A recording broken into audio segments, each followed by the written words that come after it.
di jalan Allah. Ini Masjid Enam Syuhada lagi dikunjungi sama Ketua Hilmi. Modal awalnya berapa Pak Yudi Pramuko? 750.000 rupiah aja. Jadi ini 500 jutaan nih barang. Sekarang udah habis 310. Masya Allah, tuh udah pakai keramik, plafonnya tinggal. Granit tuh kayak marmer. Tuh, Masya Allah nih, sampai juga kita ke sini. Masjid Enam Syuhada, ngapa namanya Masjid Enam Syuhada, Ya, Pak Yudi? kita mau mendokumentasikan perjuangan dakwah nama anak muda pengawal Habib Rizik Syihab itu. Masya Allah. Yang dibunuh sama orang jahat di kilometer 50. Kilometer 50 ya. Itu kan simbol memperjuangkan dakwah itu kita harus memberikan segalanya untuk Islam kan ya. Untuk Masya dakwah Islam. Allah. Dan nama anak muda itulah yang sudah memberikan segalanya untuk Islam. Masya Allah. Apa nanti nama pemuda itu ada juga di sini mungkin diterapkan? Mungkin namanya 6 syuhada. 6 syuhada itu, Iya, 6 syuhada dipasang di sini, 6 syuhada. Bip Ali, apa yang dikomentarin dari ini semua, Bip Ali? Masya Allah, luar biasa. Dari uang 700.000, kalau pengen ternyata bisa. Bisa. Allah kirim. Tuh, bisa. Ya, dengan Masya. dengan masuk satu gang kecil, tapi Bapak ini luar biasa. Kecil tuh. Oh, Masya Allah ya. Satu call aja. Masya Allah. Perjuangan Pak Yudi Pramuko, YouTuber sejagat paling tua. Tertua di semesta. Tertua di semesta. Masya Allah. Tukang donat. Tukang donat. Tukang donat dari Paru. Ini saya laporkan dari lapangan ini, langsung dari Masjid Enam Syuhada. Masya Allah. Dan ini dia. Dalam lihat ah. Tuh lihat tuh masjidnya, tuh imamnya di situ tuh. Malam-malam lagi kita. Masya Allah. Masih kurang nih. Atapnya katanya transfer aja. Assalamualaikum warahmatullahi wabarakatuh. Alhamdulillah, wassalatu wassalamu ala rasulillah. Semoga kita selamat ya dalam kehidupan dunia. Al-hayatu faniyah, yang penuh dengan intrik politik, penuh dengan tipuan, penuh dengan fitnah, penuh dengan cobaan. Moga-moga kita selamat sampai menyeberang ke alam yang kekal abadi, yang kita tidak mati-mati lagi. Al-hayatul baqiyah. Allahu waliyuna fid dunya wal akhirah. Allah itu pelindung kita dalam kehidupan dunia dan akhirat. Ini ada surat yang menggegerkan dari Denny Indrayana ke DPR supaya DPR berani melakukan impeachment, pencopotan kekuasaan terhadap Joko Widodo. Tapi pakar hukum tata negara dan konstitusi Universitas Muslim Indonesia, yaitu Fahri Bahmid, proses impeachment itu, proses pemakzulan itu terhadap Presiden Jokowi yang diajukan oleh Denny Indrayana itu rumit, jadi proses dan memakan waktu yang lama. Tapi setidak-tidaknya ada semacam panggilan moral bahwa presiden kita pada titik ini sangat itu sudah melakukan pelanggaran yang dikategorikan oleh Denny Indrayana telah cukup untuk di-impeach ya. Dan kita kembali diingatkan oleh manuver-manuver Denny Indrayana yang sebelumnya juga menggegerkan karena di mata Pak Mahfud, manuver Denny yang membocorkan dalam tanda petik keputusan Mahkamah Konstitusi yang akan mengeluarkan putusan sistem profesional tertutup itu dianggap membocorkan rahasia negara dan minta polisi untuk tiba memeriksa Denny Indrayana. Padahal sebelumnya kata Denny Indrayana, Pak Mahfud itu mendorong atau meminta dia supaya Anies Baswedan dorong untuk jangan sampai tidak bisa punya tiket menjadi calon presiden. Harus didorong. Karena alasannya kalau Anies Baswedan tidak ikut dalam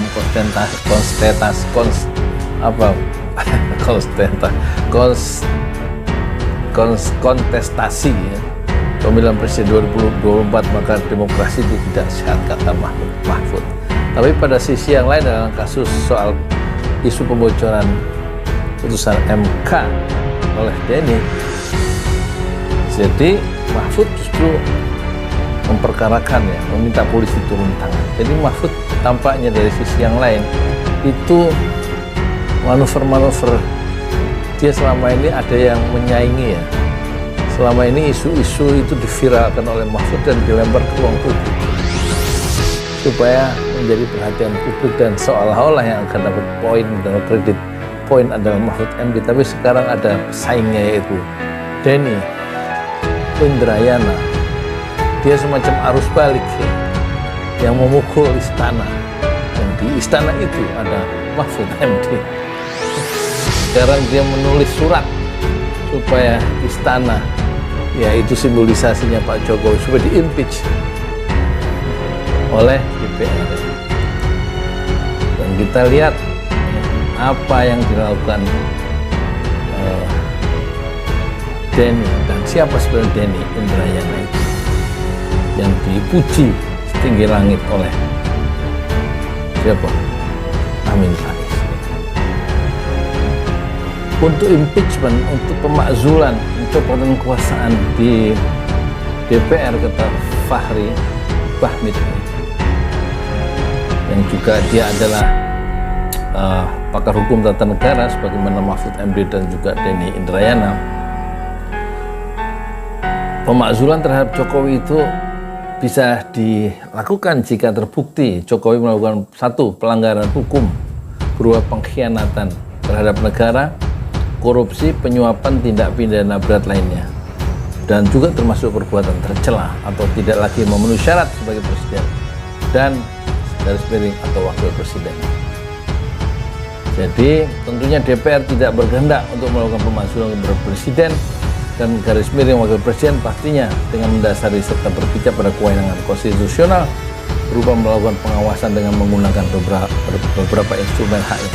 Di antaranya adalah hak angket atau hak menyatakan pendapat untuk menyelidiki potensi pelanggaran konstitusi tersebut, ujar Fahri dalam keterangannya kepada Tempo Kamis ya, hari ini 8 Juni.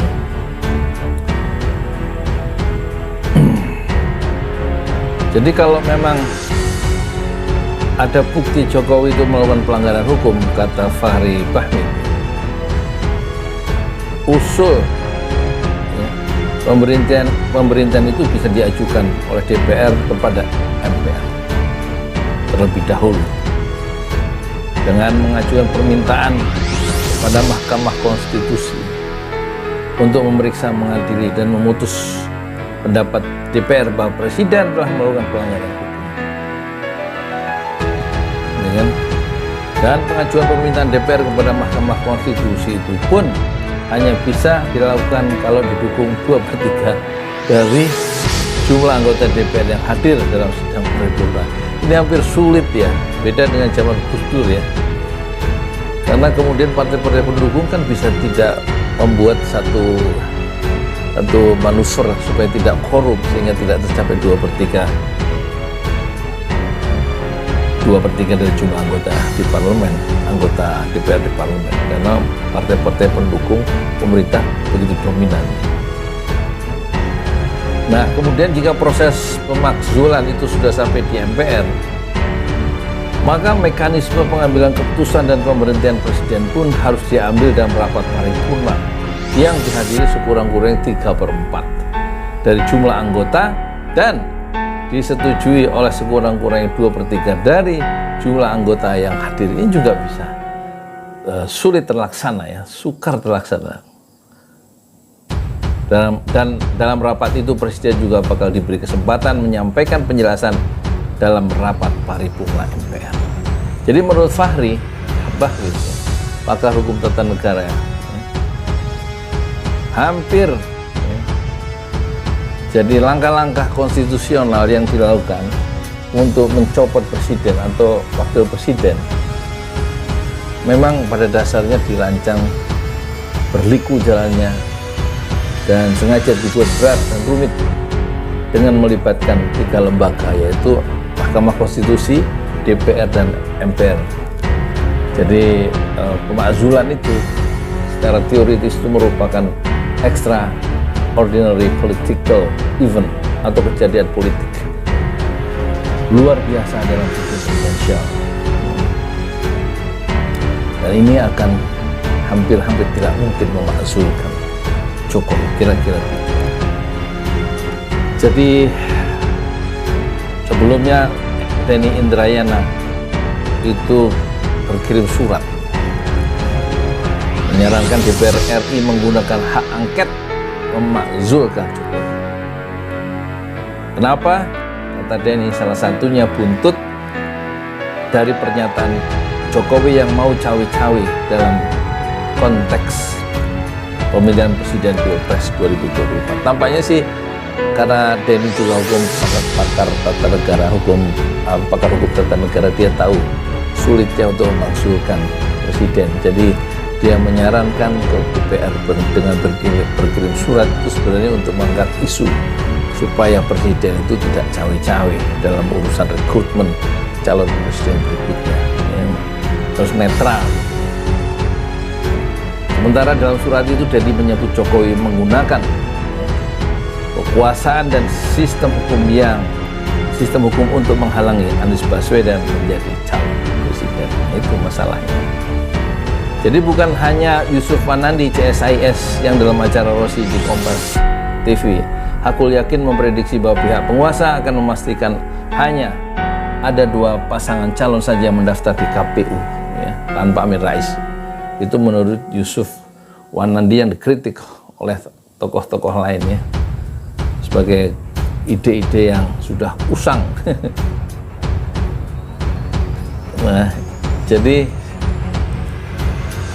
Denny Indrayana itu betul-betul mengirim surat karena memang dia tidak ingin, ya, Anies Baswedan itu dijegal, ya, ingin meminta perhatian seperti itu rupanya, dan juga supaya Pak Jokowi itu juga jangan sampai masuk intervensi terlalu jauh terhadap calon-calon presiden mendatang. Contohlah sikap SBY, kata Yusuf Kala, dan juga Megawati yang melakukan penjagaan jarak atau netral terhadap calon-calon setelah mereka tidak berkuasa, calon presiden yang akan menggantikan mereka. Tapi justru di masa sekarang kita lihat Pak Jokowi betul-betul, ya, sangat aktif, ya, melakukan endorsement, kayak semacam menjual barang, ya, di endorse, ya, supaya orang-orang lain ikut pilihan-pilihan politik berdasarkan selera Pak Jokowi. Dan itu yang dilawan dengan cara Denny Indrayana membuat satu surat ke DPR supaya DPR bersama MPR dan Mahkamah Konstitusi itu melakukan satu langkah politik untuk mencopot Presiden Jokowi.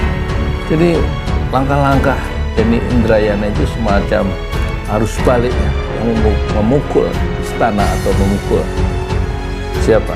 Mahfud MD, ya, yang sekarang punya saingan dengan cara no viral, no charity. Tidak ada keadilan kalau kasus tidak diviralkan. Nampaknya marah juga pada sisi tertentu Mahfud MD dan mendorong polisi, memperalat polisi, kata BDK Harman, untuk mengkriminalisasi Denny Indrayana. Siapa sebenarnya Denny Indrayana ini? Lihat pandangan dari Bapak Reformasi Amin Rais dalam channelnya Amin Rais Official. Nah, sementara itu, saudaraku, kita perlu bangga, ya, dengan Profesor Dr. Denny Indrayana yang berani mengemukakan kritik-kritiknya pada berbagai praktek hukum rezim Jokowi yang tidak masuk akal sehat. Tidak Saya masuk bilang, akal sehat. yang memberikan leading opinion Leading dalam opinion. melakukan koreksi terhadap posisi hukum dan posisi politik Pak Jokowi. Kepakaran ilmu hukum Indrayana tidak usah diragukan lagi. Bahwa Denny Indrayana diberikan kontrak mengajar selama 3 tahun di Melbourne University Law School dan diberi izin membuka kantor pengacara di Melbourne menunjukkan kualitas kepakarannya di bidang hukum, termasuk hukum tata negara.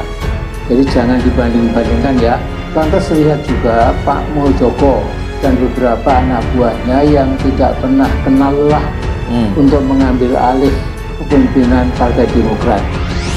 Cukup mengagetkan dan menggelikan menurut saya. Artinya apa yang sedang diperjuangkan tanda petik oleh Pak Muldoko dan kawan-kawan supaya ada fatwa dari MA bahwa kepemimpinan AHY ilegal, yang legal adalah kepemimpinannya, pasti semua itu sepengetahuan dan seizin Jokowi. Dan juga jangan lupa pernyataan Jokowi beberapa waktu lalu bahwa tidak ada kebijakan menteri, yang ada hanyalah kebijakan presiden. Apalagi Pak Muldoko adalah KSP presiden. Kepala staf. Tentu dan pasti semuanya itu atas perintah dan arahan Jokowi. Nah, mulai Pilpres tahun 2024 nanti, di beberapa kesempatan Jokowi tegas mengatakan bahwa tidak ada yang salah kalau dia cawe-cawe mengatur kemenangan jagoannya supaya jadi presiden penerusnya. Ini sebuah logika tanpa etika. Sebenarnya Sebuah logika tanpa etika.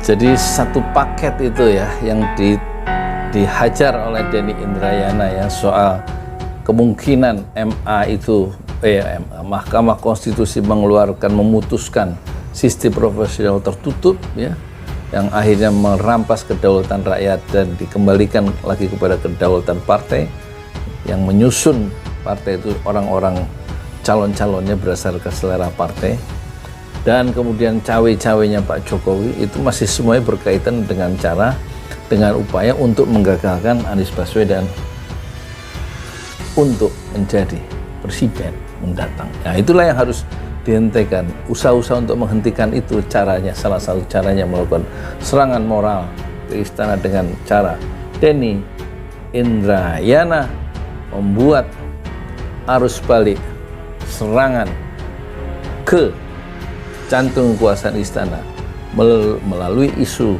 pemakzulan Presiden Joko Widodo yang sudah terlalu jauh melakukan intervensi terhadap calon-calon presiden mendatang dan tidak bisa memposisikan diri sebagai tokoh bangsa yang harus bersikap netral untuk semua peserta calon presiden mendatang. Saya Yudi Pramuko, tukang dorat dari para YouTuber. Tertua di semesta fasbir sabran jamila. Bersabarlah dengan kesabaran yang indah. Assalamualaikum warahmatullahi wabarakatuh.